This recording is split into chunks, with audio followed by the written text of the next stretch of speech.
விண்வெளியில் அணு ஆயுத போர், அமெரிக்காவை எச்சரிக்கும் வடகொரியா.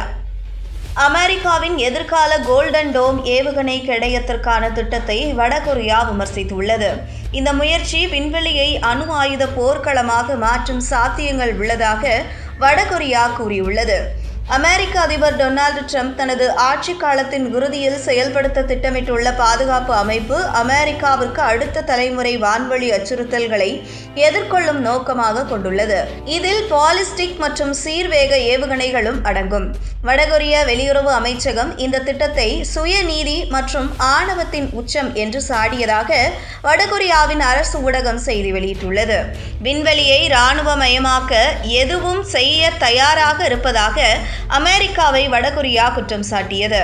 மேலும் இந்த திட்டம் உலகளாவிய அணு ஆயுத மற்றும் விண்வெளி ஆயுத போட்டியை தூண்டக்கூடும் என்றும் எச்சரித்தது. வடகொரியா அமெரிக்காவை எதிரியாக கருதுகிறது. அமெரிக்காவிற்கும் தென்கொரியாவிற்கும் இடையிலான கூட்டு இராணுவ பயிற்சிகளை கண்டித்து வருகிறது. அமெரிக்காவின் கோல்டன் டோம் வடகொரியாவின் அணு ஆயுத கிடங்கை கணிசமாக பலவீனப்படுத்தக்கூடிய ஒரு அச்சுறுத்தலாக வடகொரியா கருதுகிறது என்று கொரிய தேசிய ஒருங்கிணைப்பு நிறுவனத்தின் மூத்த ஆய்வாளர் ஹாங் மின் AFP செய்தி நிறுவனத்திடம் தெரிவித்தார். அமெரிக்கா தனது புதிய ஏவுகணை பாதுகாப்பு திட்டத்தை நிறைவு செய்தால் அதை எதிர்க்க அல்லது ஊடுருவுவதற்கு வடகொரியா மாற்று வழிகளை உருவாக்க வேண்டிய அவசியத்தை ஏற்படுத்தும் என்று அவர் கூறினார். 2022ஆம் ஆண்டில் தன்னை ஒரு அணு ஆயுத நாடாக அறிவிக்கும் சட்டத்தை வடகொரியா இயற்றியது. மேலும் அது அண்மை ஆண்டுகளில் பல்வேறு பாலிஸ்டிக் மற்றும் சீர்வேக ஏவுகணைகளை பரிசோதித்துள்ளது. இந்த ஆண்டின் தொடக்கத்தில் ஹைப்பர்சோனிக் திறனுடன் கூடிய ஒரு புதிய இடைநிலை தூர பாலிஸ்டிக் ஏவுகணையை ஏவியதாக வடகொரியா கூறியது. இது பசிபிக் பிராந்தியத்தில் உள்ள எந்த ஒரு போட்டியாளர்களையும் நம்பத்தகுந்த முறையில் கட்டுப்படுத்தும் என்றும் அந்நாடு கூறியது.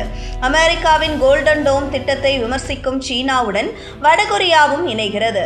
கடந்த வாரம் கோல்டன் டோம் பற்றி தீவிரமாக கவலை கொண்டுள்ளது என்று சீனா கூறியது. இது வலுவான தாக்குதல் விளைவுகளை கொண்டுள்ளது என்று கூறியது. அமெரிக்கா முதலில் என்ற கொள்கையை பின்பற்றும் அமெரிக்கா தனக்கான முழுமையான பாதுகாப்பை தேடுவதில் வெறித்தனமாக உள்ளது என்று சீனாவின் வெளியுறவு அமைச்சகம் விமர்சித்துள்ளது. இது அனைத்து நாடுகளின் பாதுகாப்பையும் சமரசம் செய்யக்கூடாது என்ற கொள்கையை மீறுகிறது மற்றும் உலகளாவிய மூலோபாய சமநிலை மற்றும் நிலைத்தன்மையை குறை மதிப்பிற்கு உட்படுத்துகிறது. அமெரிக்காவின் வரையறுக்கப்பட்ட பாதுகாப்பு அமைப்புகளை மேம்படுத்துவது அவசியம் என்று பல ஆய்வாளர்கள் நம்புகிறார்கள். ஆனால் சிலர் கோல்டன் டோமை உருவாக்கும் செயல்முறை தொழில்நுட்ப ரீதியிலான சவால்களுடன் அரசியல் சவால்களையும் எதிர்கொள்ளக்கூடும் என்று எச்சரிக்கின்றனர்.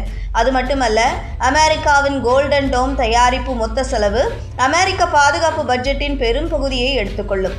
புதிய பட்ஜெட் மசோதாவில் முதற்கட்டமாக $25 பில்லியன் ஒதுக்கப்பட்டுள்ளது. இது பல தசாப்தங்களாக செலவிடப்பட்ட தொகையை விட 20 மடங்கு செலவாகும் என்று அமெரிக்க அரசு மதிப்பிட்டுள்ளது.